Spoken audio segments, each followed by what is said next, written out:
Hello, this is Matthew Drennan, and this is the second oral presentation for my communications class. And the assignment was to find a web article to discuss, and this time the website for the article is www.instituteforpr.org, and the name of the title is Read My Lips. Leaders, supervisors, and culture are the foundations of strategic employee communication.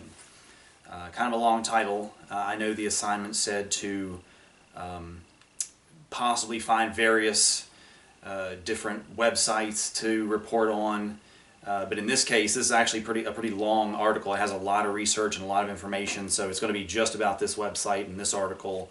And I'm going to read it. I've got the computer here in front of me, so I'm going to read the beginning of it here. And this is a fairly new article. It's from September of 2014 by Bruce Berger. And it says here, this article is by Dr. Bruce Berger of the University of Alabama. It identifies 17 reasons why organizations frequently ignore research findings and includes a list of 48 checkpoints that PR practitioners can use to assess the strength of their employee communications. So I've got the computer here in front of me because I want to make sure I get this right. So one of the things that I think is really important about this and really interesting about this article is it describes how worker performance isn't necessarily driven by workplace variables, but more by the interaction of supervisors and employees. So I know oftentimes, you know, I've been in the car business for a long time, and when it comes to working with people and working for different companies, I would say that the actual business itself varies less than the people themselves. So you might go to a Ford dealer or a Mazda dealer or a Toyota dealer, and the actual business itself and the way it's run varies less than the people you work with. You might go to a company and, you know, the way you sign contracts and do paperwork. As a matter of fact, paperwork from one dealership to the next is identical, but the people are so different. And I've worked for companies where, you know, I knew the job was going to be basically the same, but the people, you know, at this company might be really good. They might communicate really well, and then other people I just don't even want to work for them. So, so I think this article really kind of sums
over. I get kind of excited, so I'm probably already over my time, but I'm just going to read a couple of these bullet points here.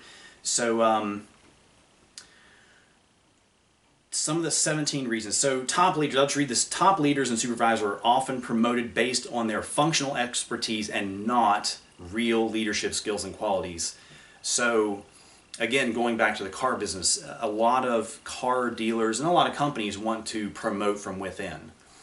And that's great and all, but what if you don't have someone who's qualified for that job? And a good example of that is I do auto financing. So I basically, you go buy a car and then you sit down in front of someone and they do your paperwork. I'm the paperwork guy. I do the financing. I sign people up for their financing and the legal documentation. And a lot of car dealers, they'll see a good salesman. Oh, he sells a lot of cars. He's great with customers. Let's put him in finance. And just because someone is good at selling cars doesn't mean they're going to do well in finance. And I've seen it happen over and over. Great salesman gets in the finance office and they're just not very good at it. So it's just the way it works out. So, the way you promote someone and the way you do better at finding leaders who are good leaders is to find people who do well as leaders and not necessarily just find someone who does well at their job. It's more than just doing well at the job that they were originally hired for. And of course, the next one, top leaders believe their organizations are already doing a good job in employee communication, using conventional approaches and exerting control. So that's not a very good way to look at things. If you just rely upon the same old traditions and same old, same old. It's not. Things aren't going to get better. Like they say, the definition of insanity is to do the same thing over and over again and expect a different result. So, if you want to improve your business, you should do some research and find out, hey, what are other companies doing? What are other people doing? What are the experts saying? What are they saying about how to improve the business? Another one, supervisors are neither viewed nor trained as crucial participants in the employee communication process. So again, that goes back to communication, making employees feel like they're valued and that they're important and involved. So going to the 45 points on the checklist, and I'm not going to read all these, but I'm going to kind of touch on some of them. But these are separated into 3 different categories. One, and this is a list you would use to assess your company. You'd assess the employees and the company as a whole. So the first category is, and this is what you would ask yourself. You'd have this list and you'd say, okay, the top leaders in my organization, and then it has 14 points for that category. And the next one is supervisors in my organization. And then the third one is just about the organization in general. So under top leaders in my organization, are they a good listener? Are they trustworthy? Do they walk the walk and talk the talk? It doesn't do very good if you don't lead by example. And then under supervisors in your organization, are they good communicators? Do they help employees understand their jobs and how they align with the organizational goals? And then, of course, as far as the organization goes in general, it says two-way symmetrical communication is at the norm.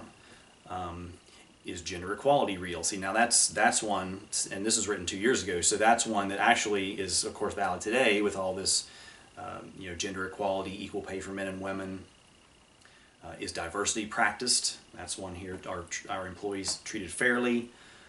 So this just has lots of information, lots of research. It's got a lot of references, and I would definitely recommend it to anybody. And I think this one, I don't need to go to any other websites for this assignment. I think this kind of summed it up. I think this was a great example of a website to visit and an article to read regarding the class and what we've been studying about empowerment and employee communication.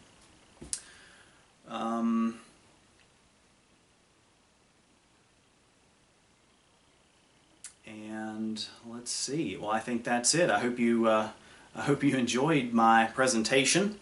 And like I said, if you'd like to visit If you'd like to read the article completely, it's instituteforpr.org, and again, the name of the title, Read My Lips. It's a funny, funny name for a title, but very interesting. I found it fascinating.